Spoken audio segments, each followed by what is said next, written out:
Un ours sauve des enfants. Salut à tous et bienvenue sur AZ237. Les animaux domestiques resteront toujours des animaux domestiques, quelle que soit leur taille. Ils s'efforceront toujours d'aider ceux qui les traitent gentiment, et leur amour est toujours assez inconditionnel. Dans l'histoire d'aujourd'hui, nous allons vous montrer ce qui s'est passé lorsque l'ours domestique d'un homme a décidé qu'il était temps de se battre. Restez à l'écoute. Mais avant de commencer, voici la question du jour. Je suis souvent présent sur l'eau, mais je peux également l'être dans les bois. Je peux être bu ou mangé. Qui suis-je? Donnez-nous votre réponse dans les commentaires. La réponse exacte vous sera donnée à la fin de la vidéo. N'hésitez pas à liker la vidéo pour nous encourager et si vous êtes nouveau sur la chaîne, abonnez-vous et activez la cloche de notification pour ne manquer aucune de nos prochaines vidéos.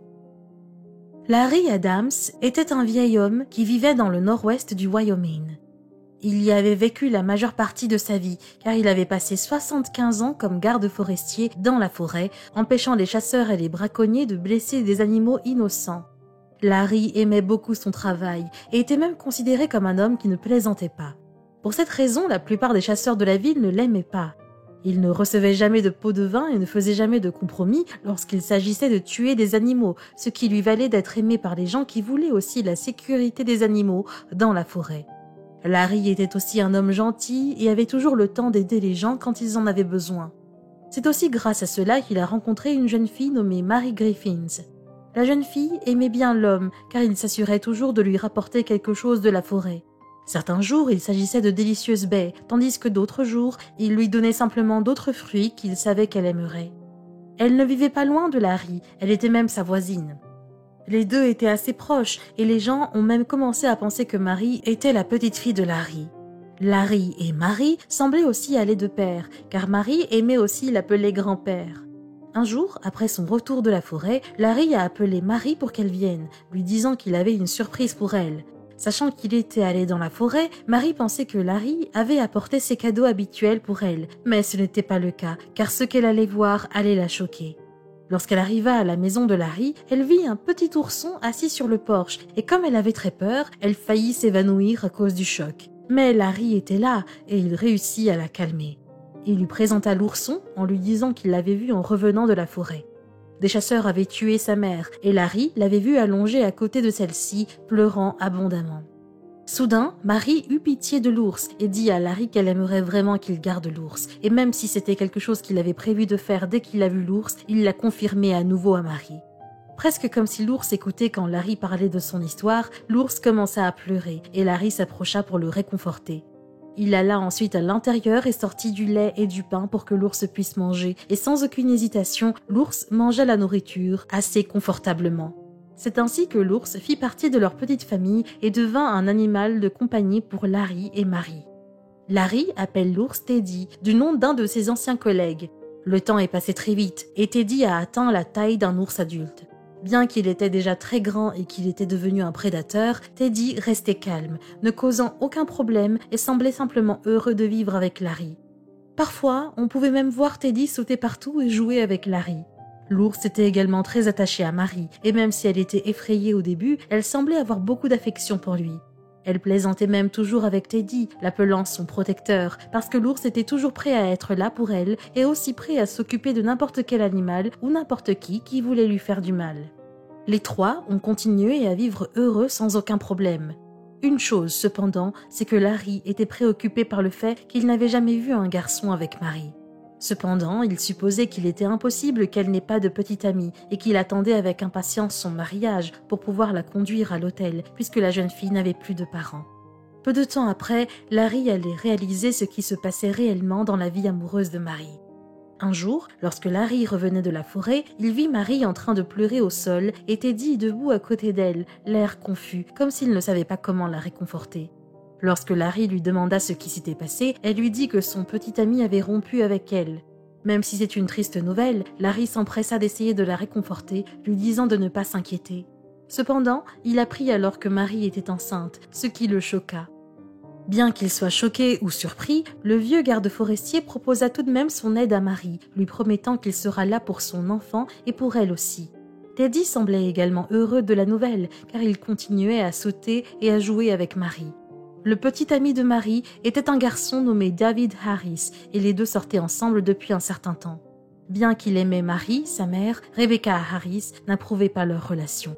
Il est intéressant de noter que c'est même elle qui avait dit à David de mettre fin à sa relation avec Marie après avoir appris qu'elle était enceinte. Le fait est que David était l'exemple type du fils à sa maman et qui lui racontait pratiquement tout ce qui lui arrivait, y compris sa relation. Rebecca n'aimait pas Marie parce que c'était une fille pauvre et elle n'hésitait même pas à la confronter. Le jour où son fils allait lui dire, Rebecca se précipita chez Marie pour l'insulter. En arrivant, elle a fait ce qu'elle voulait et pour se défendre, Marie lui a aussi répondu. Après ce qui semblait se diriger vers une dispute sérieuse, le grognement soudain de Teddy à l'arrière de la maison a semblé effrayer Rebecca. Elle a rapidement vu l'ours et est sortie de la maison. Par coïncidence, elle est tombée sur Larry en sortant et en la regardant, Larry pouvait dire quel genre de femme elle était. Les mois sont passés et Marie donna finalement naissance à des jumeaux comme l'avait prédit un scanner. Larry acheta des berceaux pour les enfants et conçut également la chambre d'enfant. Peu de temps après l'accouchement, Marie sortit de l'hôpital avec ses bébés et elle retourna directement chez Larry. De tous ceux dont Marie n'aurait pas espéré qu'ils comprennent ses émotions, Teddy s'en sortait très bien, car il semblait vraiment heureux pour elle et on le voyait même souvent jouer avec les enfants. Les choses semblaient aller assez bien, jusqu'à ce qu'une tournure des événements conduise à quelque chose que personne n'attendait. En ce jour fatidique, Marie sortit pour tailler les fleurs du jardin et y jeter un coup d'œil. Elle laissa ses bébés à l'intérieur et était assez confiante que rien ne pouvait leur arriver, puisqu'ils étaient même en train de dormir. Tout à coup, Marie sembla entendre une forte détonation à l'intérieur de la maison et elle se précipita dans la maison pour voir ce qui se passait. À sa grande surprise, ses bébés avaient disparu et il n'y avait aucune trace de l'endroit où ils pourraient se trouver. Elle commença à paniquer, mais elle aperçut bientôt 3 hommes qui quittaient la maison et étaient suivis de près par Teddy. Apparemment, les hommes sur les motos étaient des kidnappeurs qui étaient venus enlever les bébés, mais Teddy avait pu les voir et les poursuivre dans les bois. Elle appela immédiatement Larry pour l'informer et il appela immédiatement le nouveau shérif de la ville, M. Jenkins, et demanda une équipe de recherche. Heureusement, la partie de recherche était utile et au milieu de nulle part, Teddy a été vu avec les bébés pendant que les voleurs semblaient blessés après ce qui semblait avoir été une bataille entre les kidnappeurs et Teddy. Cependant, Teddy a également été blessé et a perdu beaucoup de sang, mais Larry était là pour lui et prit soin de l'ours. Avec Larry, Marie était très heureuse de ce que Teddy avait fait et elle était très fière de lui. Apparemment, les kidnappeurs avaient été envoyés par Rebecca Harris, qui pensait pouvoir utiliser les bébés pour ramener son fils dans le droit chemin, après qu'il ait semblé dévier de la voie que sa mère lui avait toujours enseignée, ainsi que de ses responsabilités. Le shérif Jenkins put se renseigner à ce sujet et il arrêta rapidement la mère désespérée. Même si Teddy était déjà un gros ours et qu'on l'aurait même cru capable de faire du mal à son entourage, il n'avait fait que les aider.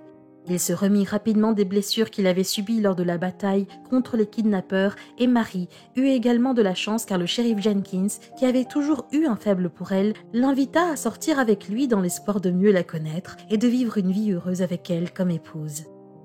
Dans une autre histoire similaire, un garçon de 3 ans, Casey Hathaway, qui avait disparu dans les bois pendant 2 jours, a raconté aux médias locaux comment un ours sympathique l'avait sauvé. Selon le récit du garçon, il s'était perdu dans les bois, mais sorti de nulle part, un ours sympathique est apparu et l'a aidé pendant les 2 jours où il était resté dans les bois, ce que beaucoup ont qualifié de miracle. Réagissant à la nouvelle, Brianna Hathaway, la tante de Casey, a déclaré: Il a dit qu'il avait passé 2 jours avec un ours. Dieu lui a envoyé un ami pour le garder en sécurité. Dieu est un bon Dieu. Les miracles se produisent.